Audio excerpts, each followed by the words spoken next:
जैसा कि आपको मालूम है कि कल ही यानी 28 अक्टूबर 2025 को गोपालगंज जिले के उचकागांव प्रखंड के छोटका सांखे पंचायत में यानी नया जो पंचायत भवन बना है उसके प्रांगण में एमएम के प्रेसिडेंट बैरिस्टर असदुद्दीन अवैसी जी का आगमन होने वाला है।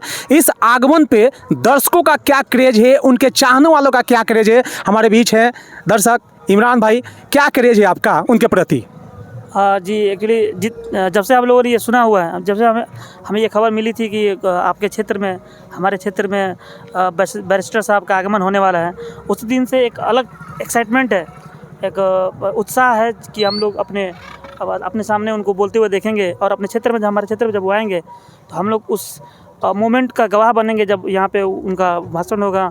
और हम लोग उनसे ये भी हमारी मतलब कोशिश रहेगी कि किसी तरीके से हम लोग उनसे मिलने का प्रयास करें, उनके साथ एक सेल्फी लेने का ये है। जैसे कि हर एक यूथ का एक आइकन है वो, जितने भी यूथ उनको चाहते हैं उन सबके लिए एक रोल मॉडल हैं बैरिस्टर साहब। आपकी बातों से लगता है कि काफ़ी चाहने वाले हैं आप बैरिस्टर साहब के, लेकिन सवाल ये है कि कल जो आ रहे हैं आपके दिमाग में या उनके दिमाग में या तमाम उनके चाहने वालों के दिमाग में मुद्दा क्या रहेगा? उनकी मुद्दा कौन सा रहेगा कि महंगाई रहेगी, गरीबी रहेगी, भ्रष्टाचार रहेगा, या गोपालगंज में अभी तक बात की जाए कि गोपालगंज जिले में 3 मुख्यमंत्री हुए हैं लेकिन अभी तक गोपालगंज का विकास नहीं हुआ है। जितने भी एक्चुअली केवल हमारा ही नहीं, जितने भी बिहार में जितने भी यूथ हैं उन सब का जो प्राइम अभी मुद्दा चल रहा है, एक तरह से देखा जाए तो 2-3 मुद्दे जो कि प्राइम लेवल पे हैं। पहला तो एजुकेशन।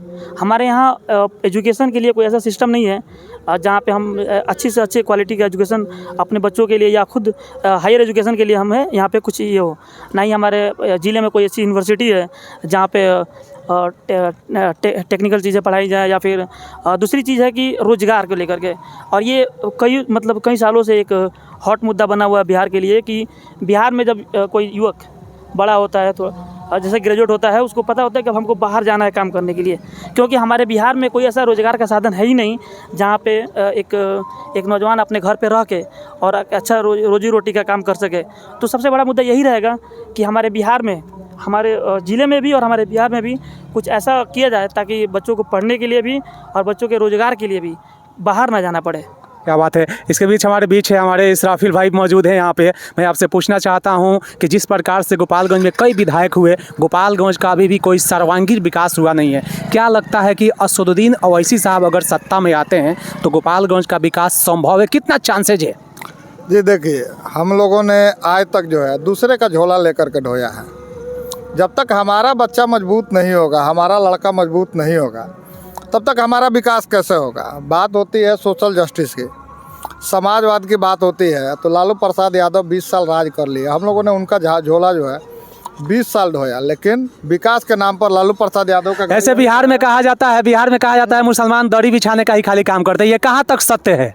बिल्कुल, हम उसी पे आ रहे हैं कि लालू प्रसाद यादव के यहीं से मतलब 4 किलोमीटर घर है उनका जी।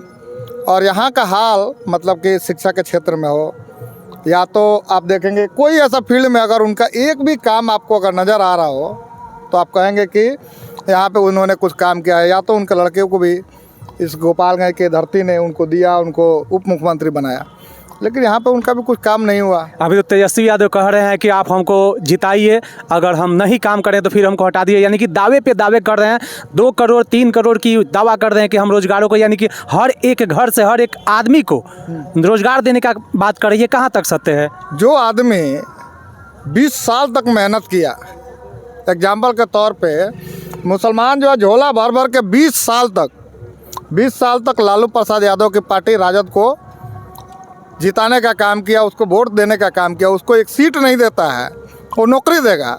आपको लगता है?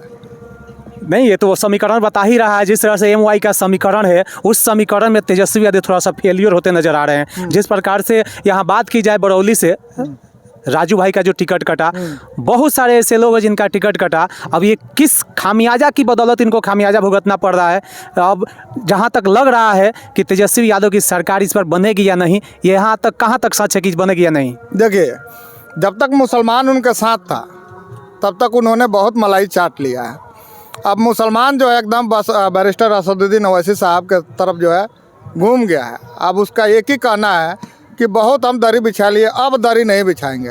अब तो आपको ये चीज़ देखने को मिलेगा कि यही मुसलमान जो है राजद का कबर खोदने का काम करेंगे और गर्क में राजद एक दिन जाएगी। आपको पता होगा शहाबुद्दीन साहब का जब इंतकाल हुआ था तो ये लोग मिलने नहीं गए थे। 20 साल तक जो है रियाजुल हक राजू ने झंडा ढोने का काम किया। इस गोपालगंज की धरती पर जो है कोई अगर सच्चा राजद का कार्यकर्ता था, रियाजुल हक राजू था। बिना कुछ सोचे हुए, बिना कुछ समझे हुए राजद का जो है झोला ढोया, मुसलमानों का वोट जो है ला करके दिलवाया। लेकिन जब टिकट की बारी आई तो दूध में पड़ी हुई मक्खी की तरह जो है उसको निकाल के फेंक दिया। और आज जो है वही रियाजुल हक राजू जिस दिन उनको टिकट नहीं मिला था तो रो रहे थे। यानी गोपालगंज की जनता विधानसभा 101 की जनता पूरी मूड बना ली है कि इस बार एमएम ही आएगी। बिल्कुल बिल्कुल एकदम। आप देख रहे होंगे जब उपचुनाव हुआ था तो यहाँ पर तेजस्वी प्रसाद यादव इसी ग्राउंड पर आए हुए थे। और ये जो टेंट गिरा हुआ है ना, इतने भी लोग नहीं थे उसमें। और आप इस बार देखिएगा कि कितना क्रेज जो है MIM का यहाँ पे है। और ये सीट क्यों नहीं निकलेगा? आपको लग रहा है मुसलमान जो है एकदम मूड बना लिया है कि अब बहुत हो गया, अब जो है इससे ज़्यादा अब दरी बिछाने वाला काम नहीं होगा। अपना वजूद बनाएंगे मुसलमान, एकदम अपने विधानसभा में अपना वजूद बनाएंगे। एकदम अपना वजूद बनाना है। कौन जीतेगा कौन हारेगा मतलब उससे नहीं है। जब हमारी पार्टी और हमारा नेता है तो हम दूसरे का झोला और जो है दरी बिछाने का काम क्यों करेंगे? 2% वाला जो है 2% वाला हेलीकॉप्टर में घूमता है और 18% और 20% वाला जो है दरी बिछाएगा। ये भी देखने को मिल रहा है, सुनने को मिल रहा है 2% वाले उप मुख्यमंत्री का दावा ठोक चुके हैं। उनको बनाया जाएगा। वो तेजस्वी प्रसाद यादव का साथी है। कल एक वीडियो वायरल हुआ है जिसमें एगो दाढ़ी बिछाने वाले ही मुसलमान थे। उनको लग रहा था कि अरे भाई हम तो अभी बहुत बड़े ये हैं और हमको सम्मान मिलेगा। कल ही उनको स्टेज पर धक्का मार के जो है हटा दिया गया है। यही मुसलमानों की बदतर हालत है। अपना वजूद बनाने की ज़रूरत है। आप देख सकते हैं किस प्रकार से यहाँ पे व्यवस्था हुई है। कल ही यानी कि 28 तारीख को यहाँ पे बैरिस्टर असदुद्दीन अवैसी साहब का आगमन होने वाला है।